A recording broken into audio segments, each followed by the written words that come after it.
उसी हंदवारा का मामला आज उठा असेंबली में, तो मैंने सोचा मैं कुछ इसमें जो है डिटेल में आपको बता दूं। ये बेसिकली इसके पीछे जब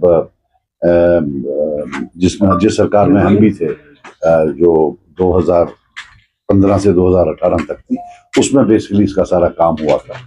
बाय द टाइम ये आ गया अप्रूव होकर, तो तब तक सरकार गिर गई थी, तो गवर्नर रूल था सत्यपाल मलिक साहब का।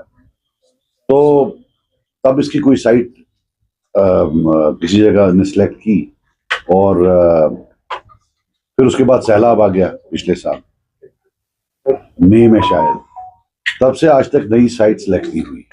हमने सवाल पूछा था 2 दिन पहले, उन्होंने जो जवाब दिया उसमें उन्होंने बोला कि साइट नंबर 2 जो वहीं कहीं है, साथ में है, बिल्कुल पिछली साइट से 2 किलोमीटर दूर, वहां सिलेक्ट की।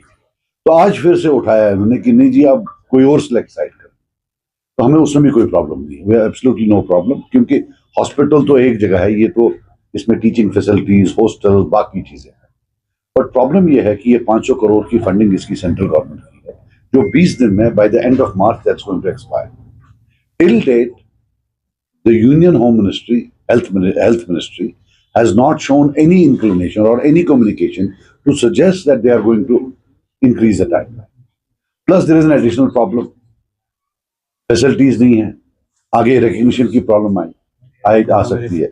तो हमारा ये है दैट गवर्नमेंट से अपील है कि please ensure that this GMC is not killed, that land is selected on priority with in the next couple of days, so that the union health ministry is conveyed कि हमारे पास land भी है, सब कुछ है। तो मैं इनफैक्ट ऑनरेबल लेफ्टिनेंट गवर्नर साहब के पास भी गया 3 दिन पहले, उनको भी मैंने एक एप्लीकेशन दी, एक चिट्ठी दी, और उनसे रिक्वेस्ट की कि आप प्लीज यूनियन हेल्थ मिनिस्ट्री के साथ बात करके इसकी फंडिंग जो है उसका टाइमलाइन जो है एक्सटेंड कर दें। और उन्होंने भी मुझे आश्वासन दिया that he will take it up with the union health ministry.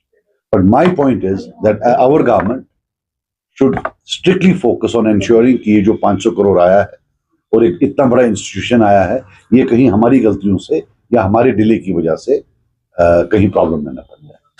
तो लैंड का क्या इशू है? लैंड कोई वो गवर्नर के टाइम में हुआ था। आई वुड रियली वेलकम जो मैडम साहिबा ने बताया कि वो इसकी जो है इंक्वायरी बिठाए कि ये लैंड वहां आया कैसे, how was this land selected.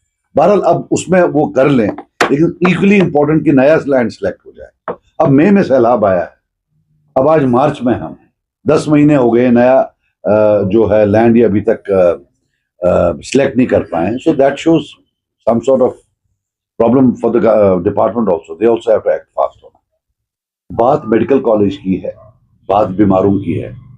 MLA कब से एक्सपर्ट बन गए इसमें हेल्थ सेक्टर में, हमारे लिखने से क्या होगा। और जो यूनियन हेल्थ मिनिस्ट्री है वो तो नहीं देखेगी ना लिखा, वो देखेगी लैंड है या नहीं है। डेली आरएसी जो मुलाजिम है उनका इशू उठा जो असेंबली में, तो क्या कहेंगे? बिल्कुल, डेली वेजेस का तो बहुत अहम इशू है। They have to regularize that.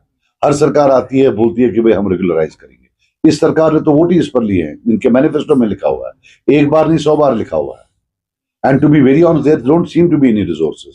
जो हमने आज बजट स्पीच की उसमें जो है कहीं दिखा नहीं, कोई रिसोर्सेज की कोई जगह तो लग नहीं रही है। They have to create resources to ensure that this happens. देखिए, I don't want to get into, I just want that they should not kill this GMC. अगर बहुत मुश्किलों से लाते हैं कोई प्रोजेक्ट, का सरकार का ये रहता है कि प्रोजेक्ट किसी ने भी लाया हो to ensure that it is implemented, and I'm sure she will do a good job of it. She'll hopefully do everything, but we need to speed up things.